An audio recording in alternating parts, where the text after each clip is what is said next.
Yo, and hello. Welcome to an exciting episode of I Have a Podcast, the podcast that I get to collect these awesome tidbits of information, sound bites of conversations that I have with really super fascinating people. And today I have literally like my brother in media with me, and I'm so excited to share this space with him.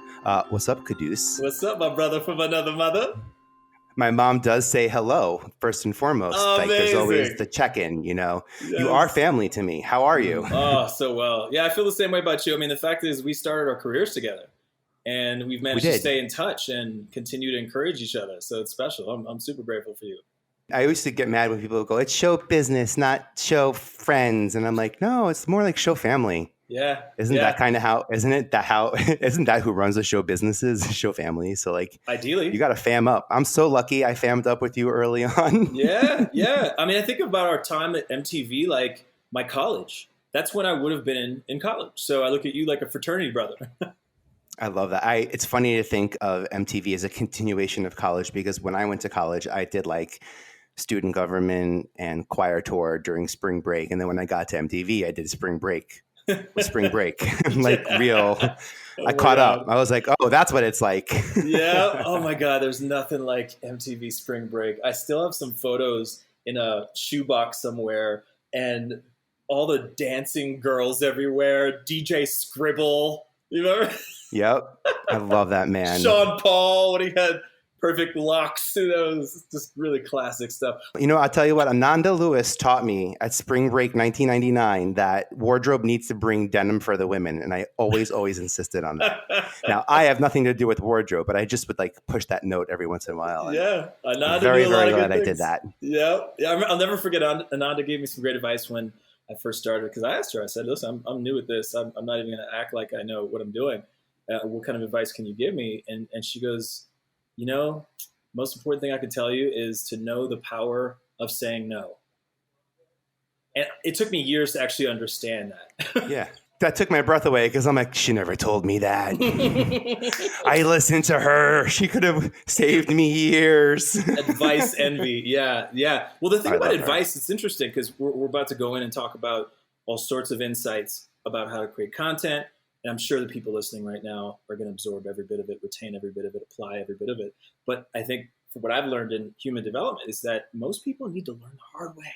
So it almost doesn't matter what advice we get sometimes. It's like we need to bump our head until we finally get it. And so, yeah, with Ananda's advice, I look at when I actually took that to heart and understood it. And it's when I didn't say no and realized after saying yes that I should have said no.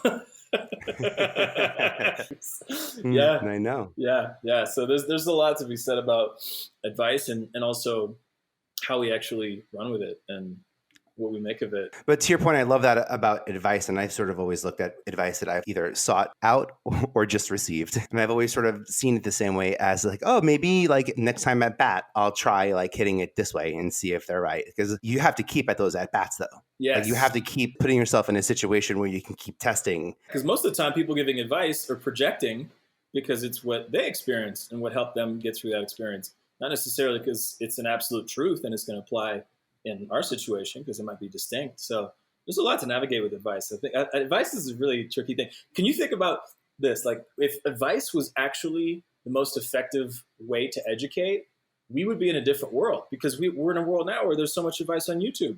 Why would anybody falter if that's the case? If advice was the best way to convey a learning, we'd be in a different world. Quddus has mastered the fine line of marketing and storytelling, and when you know how to command the time and the attention from your audience, when you know how to get your audience to show up, to pay attention, to care, to create community, all at the same time, in sync, together, live, I can't think of a more powerful skill set tool to have as a storyteller and a communicator. And it is so cool to see how Quddus has evolved this skill set. Clearly, working on Total Request Live calls on you to rely on many different resources outside of your traditional skills and tools because of the inherent creative challenges of being on a live daily show. Creating that much output on a daily basis certainly requires a team of people, and teamwork is one of the things I learned most while at MTV. Yeah, like we're not storytellers, we're story makers and doers, and we're making it as we're doing it. And we're also story amplifiers. So we're even amplifying things before the stories are even finished. Well, and that's a great point, because how does that influence the storytelling? So if we are already thinking about the amplification of a story, are we going to be actually honest in our storytelling? Right. Are we thinking like marketers and wanting to skew the story in order to have a headline that's going to work in the marketplace and blah, blah, blah, blah, blah, down the rabbit hole we go. And then we're not even telling the truth, right? That's like one of the things I see a lot. It's like, oh, stop thinking about the marketing. Let's just stay in the moment. Oh. When is the right time to think about the marketing? Oh, I mean, I say that, but I'm also very much a marketing mind. You know what I mean? It's like starting with the end in mind is a good idea. But if it skews the truth, that's when it becomes problematic. I definitely think about the point of what I'm sharing and why I would share a story before I launch into the story. But does that mean that it's going to affect the how we get there? I think that's one of the benefits of defining your audience. And maybe it's not understanding who your audience is. Maybe it's understanding who you want your audience to be. Yes. If you're lucky enough to know who your audience, if you're listening to this, right, and you're lucky enough to know or feel like you know who your audience is, then I think the next question is who do you want them to be? And when you can really fine tune into that point of view of that one specific person, your story doesn't change. How did you land on your ideal audience? How did you get that? I think if I can build a community around me, people who I know that I can empower, and in empowering them, they somehow inadvertently affect my lifestyle and it comes back to me in the form of just energy. Yeah, so it sounds like what you do is you're looking at the intersection of the people who would actually look at your resume and resonate based on their viewing back in the day of that resume, and then looking at how you can serve them to then amplify whatever they're doing. I think so. Yeah. Yeah, that makes sense. I think so. It's honestly, if I can invite someone to be into my family, yeah, and you were super talented and creative and passionate and had motive beyond ego, you know, and I can invite you into my family. And that's so smart. I think that's the smartest way to go about content creation, because truly, I made the mistake at certain points in my career of not thinking about that. And it becomes this really broad stroke thing where I'm trying to be everything to everyone at the same time. And it's a lack of intimacy in the way that I communicate in those moments versus knowing this person saw me on TRL. Now I'm in a position to empower them to find their voice. Boom, go. It's a totally different ballgame. It's like having a target versus not. Yeah, well, I think you more so than me, you and the viewer were actually there at the same time in the room. Well, I'll say this, though, because I do think that people behind the scenes like you have never gotten nearly enough credit for the influence that you have on what ends up on the air, because I would have been able to do my job had you not been the support system for me. And that's just the way it goes. And you don't get on camera as much as me, you'll best believe. The whole team, whether it's wardrobe, whether it's the producers, everyone's setting me up to look good. But it's truly like that Tom Brady thing that he does at the end of every game when he gets asked, hey, so how did you win the game, Tom? Well, I got a great team. I mean, it's not just the cliched thing to say. It's the truth. I appreciate that. It's the truth. And did you always know that team was there to support you from the get-go? That's a great question. I think that for me, I really did have a bit of a Lone Ranger complex, and almost no matter what kind of support I was receiving. I mean, there's a lot of stuff from my childhood that I've unpacked over the years that really played itself out in a major way at MTV, actually. That was like where all the ish hit the fan for me the first summer. You know, I had a hard time sleeping. I had so much performance anxiety, and there's all sorts of stuff underneath that stack. But yeah, I think it took me a while to really get to the point where I was present and gotten over my trauma and predispositions and limited beliefs to actually be able to say, oh, wow, like this person is actually in my corner. And they're not just, waiting for the shoe to drop or, try to see that imposter that I am, because I had imposter syndrome up the wazoo. Sometimes the most important moments in life are the breakdowns because they're also the breakthroughs. Being true to yourself, connecting with the right people, and forming long-lasting relationships is really only something you can do when you learn how to grow roots. So when is it the right time? When is it the right time to grow roots? When is it the right time to go and find a place to grow roots? Where do you belong? What if you belong somewhere else? How do you know you're going in the right direction? How can you know? I have a mentor that I work with for the past 10 years, and she said to me, whenever you wonder if you belong somewhere, just look down and see where your feet are. Based on results, you belong in that room. So find your feet is what she'd always say. Find your feet. I mean, MTV at that time was finding your footing. I can imagine is tough. Oh my God. When that vehicle is moving as fast. Is there anything you could have done to better prepare for that moment? I just got chills. It's one of those things that I don't have regrets about, because I remember having this analysis thinking, God, should I have had my brother with me on set? 'Cause that was from Canada. And I really hadn't ever watched MTV. I came down to a new country, all of a sudden going from middle class, barely middle class, to all of a sudden being in the middle of the pop culture zeitgeist at the moment. And I felt like maybe if I had my brother there as an anchor, things would have been different. But now, as I've seen the 10,000 foot view and where I'm at, what I'm doing now, what I feel most passionate about now, I wouldn't be the coach that I am had I not had that struggle back then. I wouldn't feel passionately about what I'm doing, because there wouldn't be that origin moment where I had to break down in order to find a level of passion. And the way I advocate for people now is as a direct result of that. So the breakdown really has turned into the breakthrough. So I really think that when I look back at it, I don't have any regrets. And this is the first time I'm actually saying that. And so it feels really good to account for that. Breaking down backstage at MTV is the most embarrassing freaking thing. Like no broadcaster ever wants to be in a situation where colleagues are looking at them like having just fainted at the beach house in Key West. What? You mean you're not drunk having the best time of your life? What's wrong with you? So it's been an interesting path, and it's mine. It's like a very beautiful thing when I look at it now. But that's the thing. That's the game I think we all get to play, is looking at our story, looking at what's happened, and making something of it. It's all about storytelling. Again, this is why I think storytelling ultimately is a superpower. The internal stories we tell ourselves, how we navigate those, what we curate, what we latch on meaning to, and then the ones we tell the world. And both are important. Well, yeah, it's also funny what we as storytellers to ourselves decide to listen to and what we decide not to. Totally.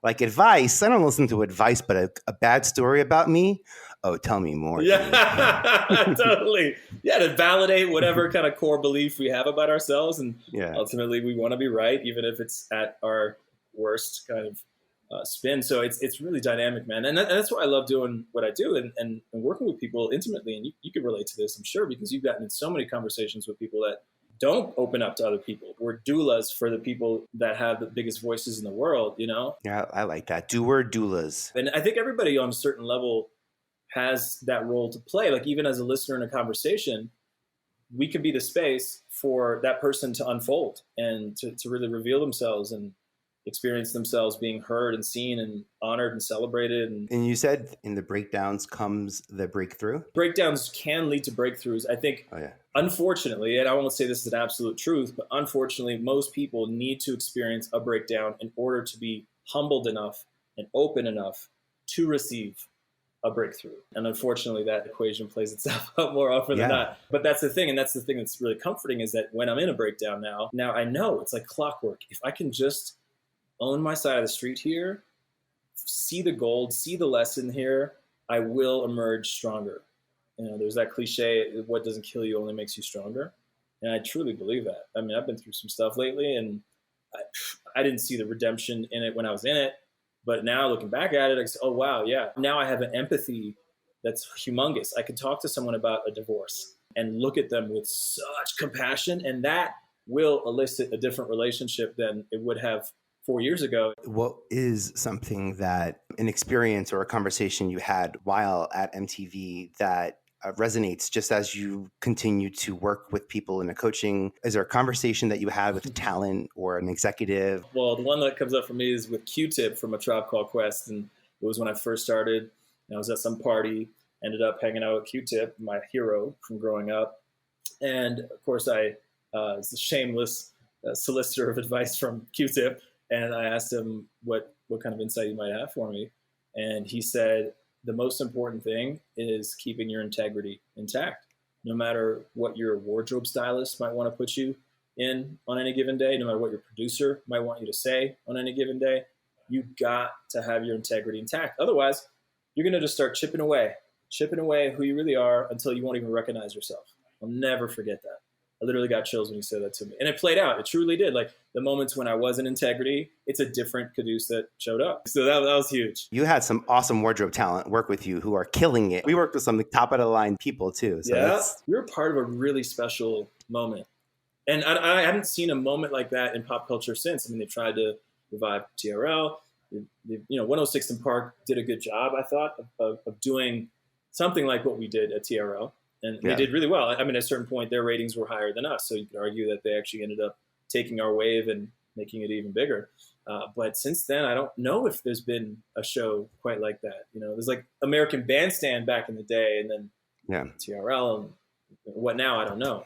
I mean, I guess a show YouTube. or a platform. Yeah, exactly. I was just going to say is where it turns into it turns from the show into the YouTube. One of my first conversations too was with Funkmaster Flex. And Flex said to me, Vin, you're never going to forget the first like casting, the first producer, your first hit show, your first plaque. So he's like, so I have to be the first person to ever give you a plaque so that you'll never forget me. And I'm like, Flex, you kidding me? How could I ever forget you? You're like the sweetest guy. And I literally know like 4 people, and you're one of 4 people that I know. Like, we're fine. There isn't a day of my life that I am not so grateful for that conversation, because it not only drove me to work really hard to get multiple Funkmaster Flex Platinum Blacks, which are like badges of honor, as you know, from back in the days at MTV. It drove me to really want to be the first. I was lucky to be positioned at MTV where I was in the late 90s, but it didn't position me to be first. I had to position myself, and I had to jump into that spot. And also it's the risk too, right? Because to be an early adopter on something means to potentially fall on your face and not be right about the intuition that you might have had. And then the upside is huge, because then, if you get to be the person that called it first, you're a visionary. But that's true. The whole spectrum is what's possible. Yeah, this is true. I actually, as you're saying that, it's really making me think about my experience right now in Clubhouse, where I'm feeling empowered in my voice. And it's the first time I've ever really used my voice as a tool. I've used artwork, and I've used opportunity and castings and hirings and things like that to put content out there. But relying on my voice is something that for 20 years I've learned not to do. I was programmed to edit my voice out of every casting tape, out of every sizzle, so that the subject can speak for itself. Yeah. So it's a breakthrough right now that you're doing this podcast. I think it's so amazing. But that's the thing. It's powerful because now we do live in a day and age where it's been flattened, right? It's this whole democratization of media, which is incredible because everyone has an access point to have a voice, and anyone could end up being a huge star on Clubhouse. I mean, I have a friend of mine who wasn't really doing so well on Instagram, and then now she's blown up on Clubhouse. I just saw her holding court for hundreds of people on Clubhouse. I do think that we're in a really special time in media where there is a platform for everyone, truly. Yeah, it's kind of funny as you're saying that. I'm like the Clubhouse is kind of like The Voice meets like MySpace. It's like we don't know who's singing, but we're just judging by what we're getting in the moment right now. We don't know. That's so true. Yeah, it is a little bit like a game of whack-a-mole, trying to see like who the hell's talking here. Okay. Oh, that person. Do I want to hit the button? What would Kelly do? Well, I'm so happy that you're getting into Clubhouse, because I do think you really do have a great personality, great insights, a lot of gifts to give. So the fact that you're on there is an amazing thing. I appreciate that. It's fun to bump into people, though. I love that it's connected to my phone, and that I'm old enough that all of my casting notes are stored as literally contacts in my address book. If you've auditioned for me, if we've worked together, if I worked for you, you're in my address book. When you subscribe to Clubhouse, I will get notified. I'm so excited to reconnect with people, especially from this last year of the pandemic. Yeah. Well, that's the thing I wonder about with Clubhouse is obviously the timing is impeccable for this thing to be out. I wonder, though, when the pandemic is altogether over, everybody's vaccinated, everybody's hanging out again, whether it'll have the same kind of traction, because we'll be able to hang out in person and not necessarily be relegated to an app. I guess that asks the question, is how much value is that app really adding to us? Is that something that we're only finding as beneficial in a time where we're challenged in other areas? I don't know. Or does it open up a whole new way of communicating? And like, you remember 20 years ago when like you couldn't text No, I'm not going to dinner with you on a text. Yeah, I think the Clubhouse has got a lot of stickiness in the way that people are engaging on there and adding a lot of value. Any given room that I pop into, it's either I'm going to get a whole heck of a lot of insight, or I might have just a fun conversation that feels really intimate and connected. And I love that about Clubhouse. I'm a big fan. I'm a huge fan. That kind of goes to the beginning of this conversation where we started talking about if you're thinking about the distribution of your content and the marketing of your content while you're having the conversation, really trying to tap into these like authentic moments where you can be present, where it's not want to be present, but you allow yourself to be present so you can get something out of it. So you get to MTV, your first summer in Key West, you literally have to catch your breath. So after you got to MTV, after say your first year or so, what did you put in place to make sure you were strong enough? What did you have in place to help you stay focused, having stamina? And well, I want to say faith. Had a lot of faith, yeah, because given the fact that I had that breakdown my first summer at MTV, but I still got the job. There was definitely an opportunity for MTV to say, okay, thanks for coming out. We're sorry it wasn't a fit, but they actually extended my contract, gave me a proper deal. And so that really gave me a lot of faith that almost no matter what, I'm meant to do this. And so that was a really powerful thing. And the fact that I still got the job is remarkable by the end of the summer. So that's a definitely big piece of it. And then the faith is really linked also closely to the purpose. So the purpose being way bigger than any discomfort that came up for me, the fact that I was there to facilitate great voices having more impact was constantly a part of my inner thought. I beat so many odds. I was a Canadian kid who hadn't really gotten any hookups through my family, any like privilege that got me on. If anybody had asked me at that point, hey, you're gonna be on MTV and international fame in a year's time, I would have been like, what are you smoking right now? Right? So like the fact that I had that quantum leap, the fact that I stumbled my first time out of the gate and still ended up on the biggest show at the time at Total Request Live, to me, that was one of those things. It was like a point of no return. And I didn't always walk with faith in such a way where I felt supremely confident, like levitating through life. I still had so many insecure human thoughts, but that was like the undercurrent of it all. And knowing my purpose, knowing why I was there. Like I wasn't just there to be famous. I was there to facilitate transformational moments for people watching, to see what was possible for them potentially. For an artist to be seen and heard and validated. It was all very meaningful. I'm wondering what would have happened if you didn't have the breakdown, if you were able to land on your feet, so to speak, but just do a horrible, mediocre, less than version of what, because you were so transparent. As I'm remembering the moment, there was not a moment where you were lost for words in the experience of what you were experiencing. You were very upfront and honest about it. And also, by the way, not the only talent that fell sick due to heat, exhaustion, and pressure. It was a hot summer, wasn't it? I want to point out that we were in Key West in June, July, and August, the 3 hottest months of the year. Plus, it was his first summer. It was Mandy Moore's first summer. We launched her talk show, and his first assignment was to be her co-host. I can't imagine the pressure. We would shoot several episodes a day and have to wrap because we had TRL live at 3:30. It was a grueling summer. What are some of the differences that you've made or ways that you've changed creating content? Oh, well, I'm realizing just how important it is for a transparency on camera to happen, because I think you're commenting on me being transparent off camera, but on camera, there was a lot of too cool for schoolness back in the day happening, and not nearly the kind of transparency I have now. I always speak with the intention of being authentic and making an impact that creates a relatability that makes things really sticky. Because if I can see myself in you when you're sharing a story, and then you make a great point about how I could potentially live my life, best believe it's going to land, because we walk that journey together called relatability. So I'm being vulnerable and authentic to that part of me that also wants to be expressed. And that's crucial. And so, yeah, that's the thing that I think has really shifted in me over time, is realizing that, I am enough, that I don't need to be too cool. I don't need to be that guy that always has his stuff together, the guy who got invited to the party and is like always on. I find that to be a repellent feeling whenever I have it. I notice that if I don't have a consideration in my mind about how I'm going to come across, then what's occurring through me is flow. It's just flow. I'm flowing.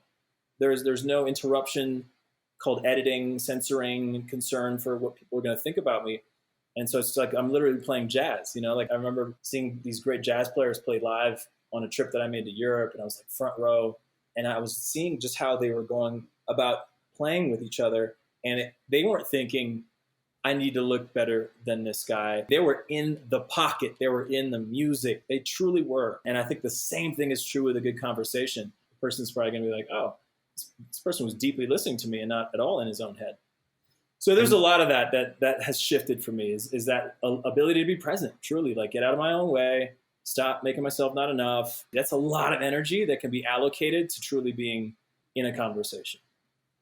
Yeah, I was going to say, and you've had a lot of career opportunities where your success comes, I would imagine, in those conversations. Mm-hmm. As a VJ, it's obvious where the conversations happen on camera. An artist, A&R, it's just the subtle act of having those conversations. Yeah. I'm glad you brought up the artist development stuff, because I remember bringing Drake in for the first time.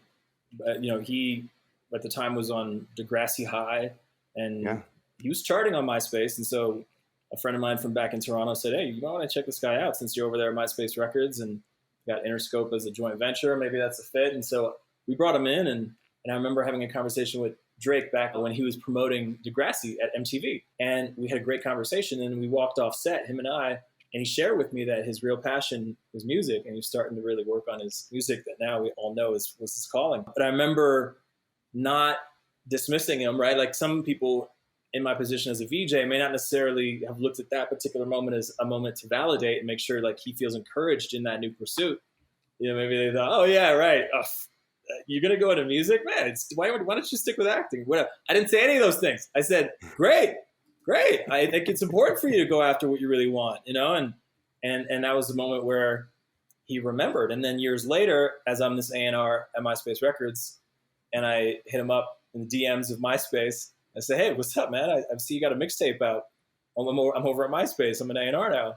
Maybe you can come in. And he was all about it, right? There wasn't any sort of flinching or lack of trust or whatever. He was all about it. These conversations that happen offline are the ones that inform what ends up happening online. Like people get into my DMs asking me for a podcast interview, but they haven't developed a rapport or relationship or trust with me. And so what bridges that? What actually creates the space for me to be a yes to your podcast interview? It's those conversations in between. I love those. That's for me where the magic happens. As you're telling the story, I'm having a flashback to being in downtown studio, which is what we call the smaller studio at MTV. And at the end of a Black Eyed Peas, I think they were on like some type of MTV2 special. I went down to go see Seth Friedman, who manages Will.i.am. And Will came up and was like, I want to give this VJ thing a try. And I was like, okay. He's like, no, really, I would host a show. And I'm like, okay, that's cool. Like, I know who to call. Well, yeah. And Will's a great example of somebody who's adapted over time too. He's been brilliant and caught many waves. I remember being at MySpace and bumping into him at a party in Hollywood. And I can't remember what he was on at the time. It was some tech platform that he was part of the brain trust on and the leadership of, and he had some strong opinions about what was going on in media. And I mean, that's one of the things that I also enjoy is over time, these people who are at the forefront of these disruptors, these are early adapters.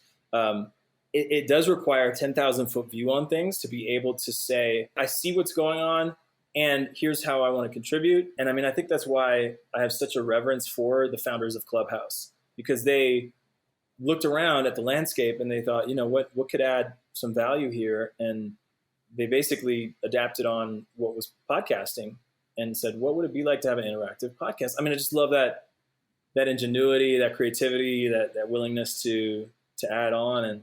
And I think just as it pertains to like content creation, just going back to your question a couple minutes ago, a big thing that's changed also for me is thinking about what would actually move us forward as a culture. And so that's been a big shift as well. I think that's crucial. Yeah, I mean, that's when social media is great, when we can all basically be in a circle and hear each other's perspectives and then meet somewhere in the middle. Listen, I think that we all have work to do. We all have stuff to heal. Imposter syndrome. Stepping into the light. I never thought that these would be something that I would be struggling with, but I'm just very, very thankful I had someone like Quddus to help me get through all of that, to help me get unblocked and land actually on creating this podcast. I'm very, very appreciative of everything he's given to me. And I learned from Quddus, the only way to stop feeling like an imposter is to stop thinking like one. So break the silence, separate facts from feelings, visualize success, and most importantly, develop a new script, which for me meant going all the way back to my origin story. So in the midst of being a storyteller and a content creator, I think it's a very thin line between a juicy origin story and an unprocessed bit of trauma. I think that's a very thin line, and one that only you know. Like, only I knew when it was okay for me to start talking about my breakdown at MTV when I started my career. Only I knew. No therapist could have sat and said, yeah, you know what?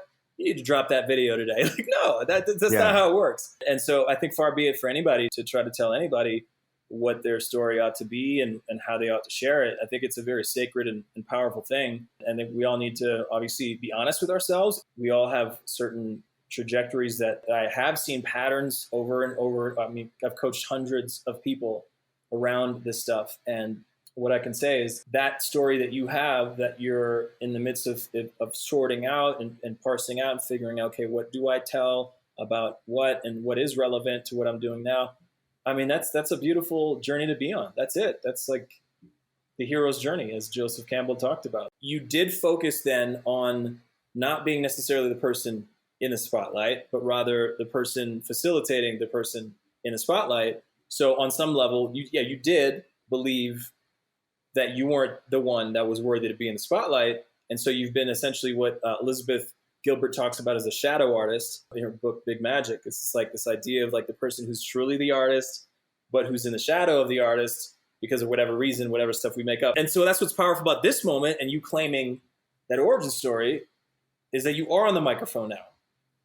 And that even in the midst of going through something that may have been different had you not bought into that bit of judgment, you're still here. And you've done a lot for a lot of people while getting here. So there's a lot to be said about I appreciate even that. The detour. Like that's the thing I heard the other day from a pastor, and I won't get too biblical here, but I think what he said was so applicable, which is that we may go through detours in life, but what's meant for us will eventually be for us. That to me was such a powerful thing to hear.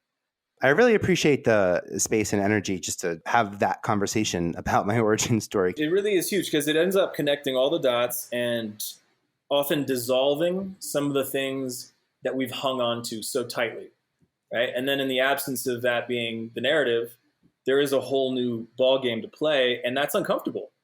That's really uncomfortable because then it's like, oh, well, if that's my origins, if that's my hero's journey, that means that I have no excuse. I like that I can focus on the anger instead of the story. And I'm sure that anger is actually going to propel me to be more innovative and like, oh yeah, look, now I'm on Clubhouse. Like I'm not a voice artist. How about me now? If you didn't have that struggle and that detour, there wouldn't be the fire in your belly the way it is now. So yeah, it's interesting. I'm like echoing what I shared earlier that I've finally received about my breakdown earlier in my career. Yeah, I'm seeing that you're coming around to yours, which is really powerful. And I know that I got it right. I know that for sure. Every single one of my TRL alumni are killing it, by the way, in culture and making big game-changing moves. And I'm so proud of you. And thank you for just, being here for me, obviously in this podcast hour, but for the many, many years. I appreciate you. This is great. And I really do believe in you. And I think that for everybody listening who might be a behind the scenes person or identify as a behind the scenes person and yet is getting the tap, getting the calling to do more, you're such an example of what's possible. I like that. I appreciate that. I'll take that. If someone has been listening to this and they feel that you might be in a position to help them find footing or centering in their voice, what are the ways they can reach out to you, and who might that person be? What might they be? Well, they're the founder that has found a desire to get out in front of what they're doing and truly be that personalization, that voice, that story that people can sink their teeth into in a deeper way to really relate to the thing, the product, the service in a deeper way, and to buy into that origin story, that authentic founder that they are. and they just haven't had the reps. They just haven't gotten out there and really felt their complete power, and that they are ready to step into that and explore what their voice can actually impact beyond what they thought. And so I love the work that we do over at the Media Mastery Academy, because it's truly unlocking something that's always been there. It's just, can we provide a bridge in order to make it easier? And so, yeah, it's for the person that realizes the value of doing things in community and being supported and is ready to receive that support. And is this going to continue? Is this something that's happening now only digital? There's a big focus on video because we're sort of forced to be in front of video. I guess my question is video going away? And video's not going away. Even though Clubhouse is really popping right now, I don't think video's going away.